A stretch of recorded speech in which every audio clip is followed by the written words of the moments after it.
بسم الله الرحمن الرحیم. نن زموږ د طریقة العصریه د اولې حصې 142 نمبر سبق دی، یعنی 240 نمبر، او الدرس الثالث والثلاثون یعنی 33 نمبر درس دی، او د فعل مضارع مذکر باس پکو.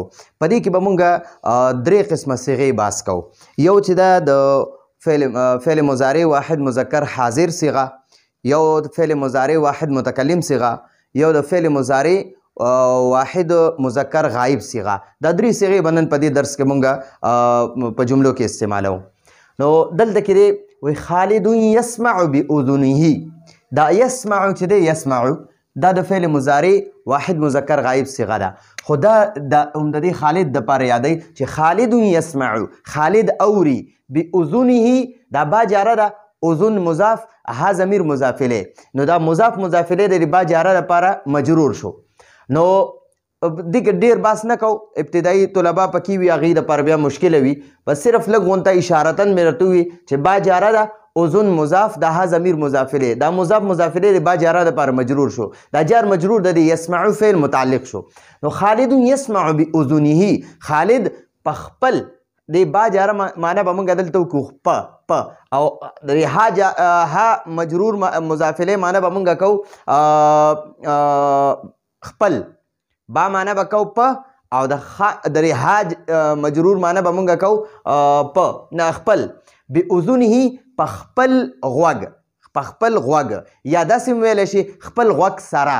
د دې با جاره معنی ته سرم کولی شي او په معنی هم کولی شي. نو خالد یسمع باذنه، خالد پخپل غوږ اوري، یا خالد خپل غوږ سره اوري، یعنی پخپل غوږ اوریدل کوي، په پوز اوریدل نه کوي، پخپل غوږ اوریدل کوي.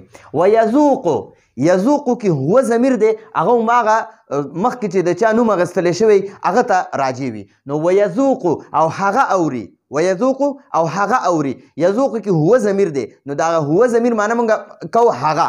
ویذوق او هغه اوري بلسانه، پخپله ژبه یا پخپلې ژبې سره. نو دا آسان الفاظ مونږ عام معاشره کې داسې خبرې نه کوو چې خپلې ژبې سره، بلکې مونږ وایي یاره زه په خپلې ژبې سکم، زه په خپله ژبه سکم. ویذوق بلسانه، ویذوق او هغه سکی بلسانه پخپله ژبه. وینظر، د ینظر کې هو ضمیر دی، د هغې معنی مونږ کوو هغه.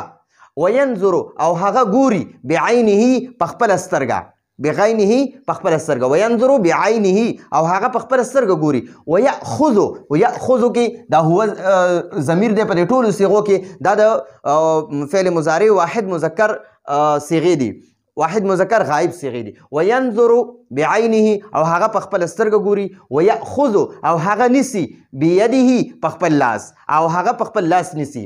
ویشم، شم یشم معنی بویول، یو سیز بویول.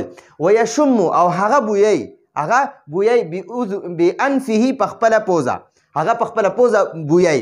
ويتكلم، تکلم یتکلم معنی خبرې کول. ويتکلم او هغه خبرې کوي بلسانه پخپله ژبه. نو دا یتکلم، یشم، ینظر، یأخذ، یسمع، یذوق، دا شپږ صیغې دا د فعل مضارع واحد مذکر غائب صیغې دي. اوس په دې نه د نورو درسونو کې مونږ کوشش وکړو چې د فعل مضارع واحد مذکر غائب صیغې او د امر صیغې وغیره او د واحد متکلم صیغې پکې استعمال کو. اوس د بیمه معنی د څه څیز سره، یا په څه څیز، په څه څیز، یا په څه، دا درې واړه معنی ته کولی شي. بما یسمع، بما یسمع خالد، دا یسمع فعل مضارع واحد مذکر غائب صیغه ده، خو د دې فاعل دلته کې موجود دی، اسم ظاهر دی.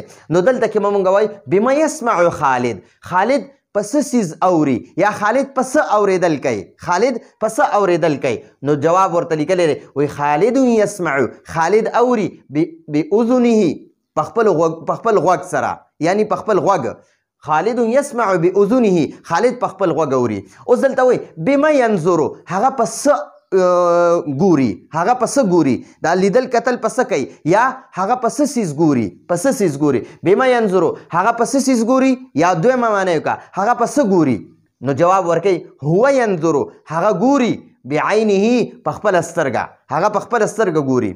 اوس بیا مخکې وایي بما یتکلم، هغه په څه څیز خبرې کوي، یا هغه په څه خبرې کوي. یتکلم هغه خبرې کوي بلسانه پخپله ژبه. ټیک شو جی نو موږ به کوشش کوو چې ډېر آسان الفاظ استعمالو اوس مخکې نورې ښکته جملې دي د محمود نه تپوس کوي و یا یو کس د محمود نه تپوس کوي یا محمود ای محمود هل تسمع الاذان هل تسمع دا د فعل مضارع واحد مذکر حاضر صيغه ده دا دې خوا چې يسمع هغه د فعل مضارع واحد مذکر غایب صيغه وه او تسمع د واحد مذکر حاضر صيغه وي چې کله سړی مخې ته مخامخ ناست وي نو هغه ته به وایي تسمع او چې کله موجود نه وي نو هغه ته به وایي د هغه باره کې به يسمع صيغه استعمالوي یا محمود هل تسمع الاذان ای محمود ته اذان اوري هغه جواب ورکوي نعم او جی اسمع الاذان اسمع دا د فعل مضارع واحد متکلم صيغه ده ز اورم الاذان اذان نعم اسمع الاذان او جی ز اذان اورم اوس وی دا انظر نه انظر دا د امر صيغه ده د امر صيغه انظر معنی ته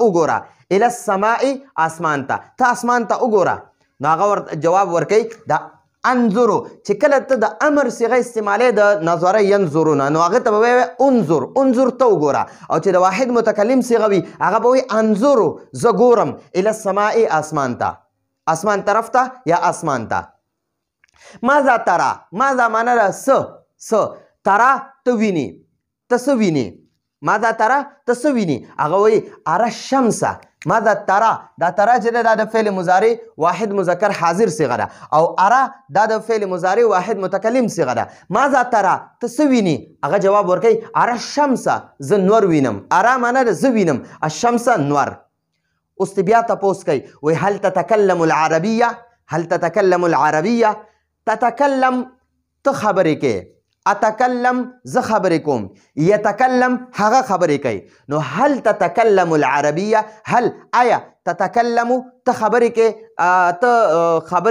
العربیه په عربۍ کې هل تتکلم العربیه آیا ته په عربۍ کې خبرې کوې هغه ورله جواب ورکوي نعم اتکلم العربیه نعم او جی اتکلم زه خبرې کوم العربیه په عربۍ کې زه عربۍ کې خبرې کوم اوس مخکې وایي هل تفهم العربیه هل آیا تفهمو دا د فعل مضارع واحد مذکر حاضر صيغه ده افهمو دا د فعل مضارع واحد متکلم صيغه ده يفهمو دا د فعل مضارع واحد مذکر غایب صيغه ده نو هل تفهم العربیه آیا ته په عربۍ پوهیږي هغه جواب ورکوي نعم او جی افهمو زه پوهیږم العربیه په عربۍ باندې اوس بیا تپوس کوي بما تفکرو ته په څه څیز سوچ کې یا ته په څه سوچ کې نو خلک خو سوچ په عقل کوي که نه په پوزه یا په غوږ وغیره خو نه کوي نو ته به بیا جواب د هغې مطابق ورکوي بما تفکرو ته په څه څیز سوچ کې یا ته په څه سوچ کې هغه جواب ورکوي افکرو زه سوچ کوم تفکرو دا د فعل مضارع واحد مذکر حاضر صيغه ده او افکرو فعل مضارع واحد متکلم صيغه ده تفکرو ته سوچ کې افکرو زه سوچ کوم بعقلی په خپل عقل یا خپل عقل سره نو بهتره دا چې موږ داسې وایو افکرو بعقلی زه سوچ کوم په خپل عقل زه په خپل عقل سوچ کوم نو دا زموږ د الدرس الثالث والثلاثون یعنی 33 نمبر درس اخیری سبق د دې نه پس په انشاءالله موږ تمرین حل کوو نو راتلونکي درس پورې اجازت غواړو هذا هو المرام والله اعلم بحقیقة الكلام